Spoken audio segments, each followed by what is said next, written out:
Good morning, welcome back to the channel. Thanks for watching or stopping by if you're new.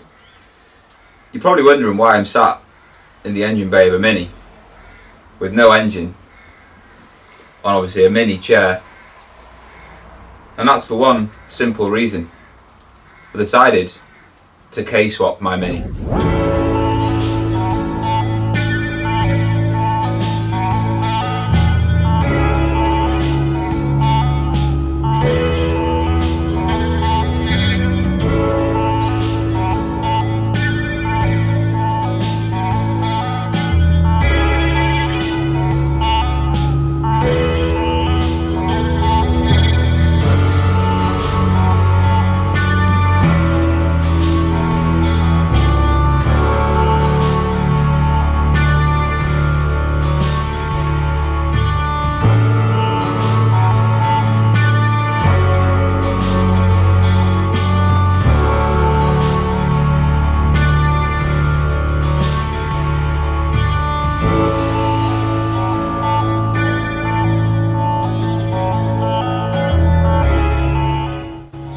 Now, there's a few reasons for this. One, I'm a massive Honda fanboy, always have been, and I love the engines. I know the engines sort of inside out. With the Mini, well, the Mini was bought for one purpose, and that was to go to the Nürburgring, which you'll have seen in the playlist, which I'll post up here or up here, wherever it goes.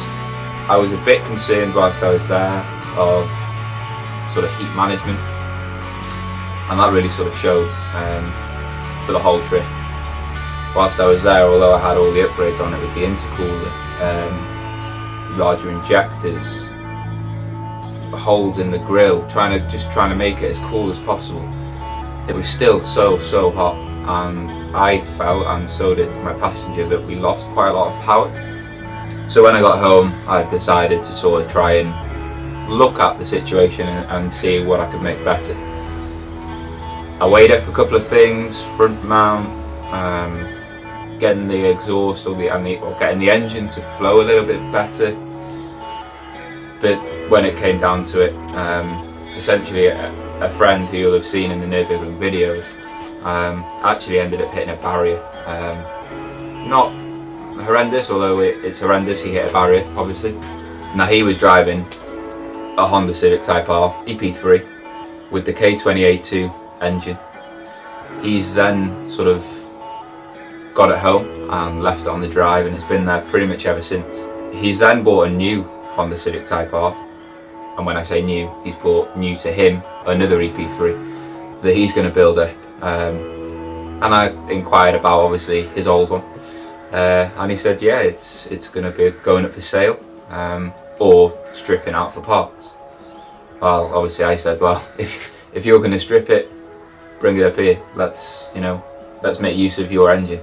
It's a good engine. He had it looked after really well.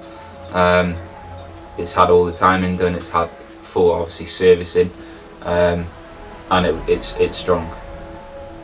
Getting it in this, however, well,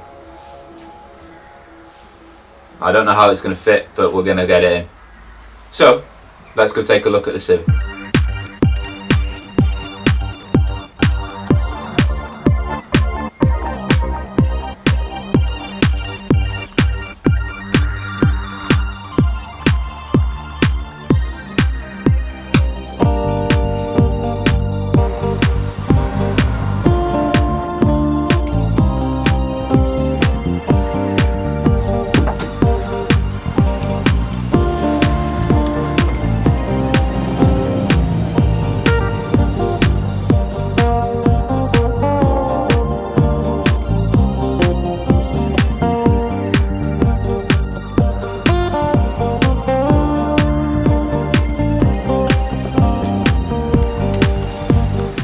So you'll see from that the engine is a little bit wider than the R53 engine. I pretty much know how I'm going to get it in here. I'm actually near enough ready to order the K-swap mounts, and then I'm going to customise all the engine bay to make them fit, which I think is pretty doable. I don't weld, so I've got friends that can weld. I just got to convey my ideas to them.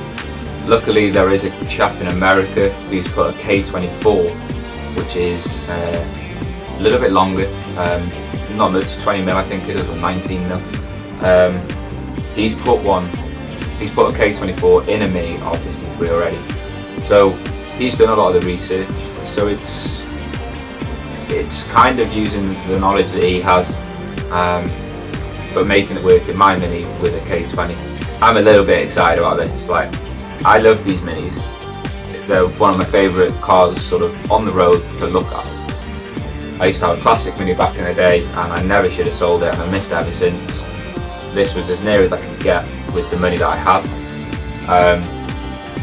But then I also have another life where I love Hondas, so being able to mix the two together is just going to be amazing.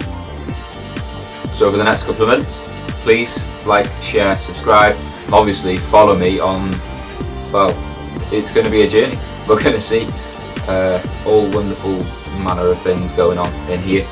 And obviously we've got to keep the road legal, so we're going to be doing that as well and keeping it as sort of close to factory as we can. So in a week's time the next video will be coming up, because I've already worked out the wiring, and I'll just run through some ideas that I've got with you and probably be making a start.